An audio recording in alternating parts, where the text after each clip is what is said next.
গরমের ক্লান্তি দূর করতে এবং শরীর সতেজ রাখতে লেবুর শরবতের বিকল্প নেই। পুষ্টিবিদদের মতে এই পানীয় শরীরকে ভেতর থেকে সুস্থ রাখতে দারুণ কার্যকর। আসুন জেনে নিই গরমে লেবু পানির উপকারিতা। ঘামের মাধ্যমে শরীর থেকে সোডিয়াম ও পটাশিয়াম বেরিয়ে যায়। লেবুর পটাশিয়াম এই খনিজ ঘাটতি পূরণ করে শরীরের ভারসাম্য বজায় রাখে।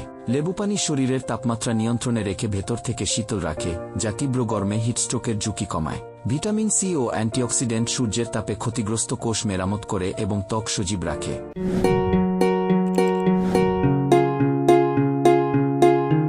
গরমে পানি স্বল্পতার কারণে প্রস্রাবে যে জ্বালাপোড়া বা ইনফেকশন হয়, লেবু পানি তা প্রতিরোধে সহায়ক। এটি উদ্ভিদজাত খাবার থেকে আয়রন শোষণে শরীরকে সাহায্য করে, যা রক্তস্বল্পতা দূর করে।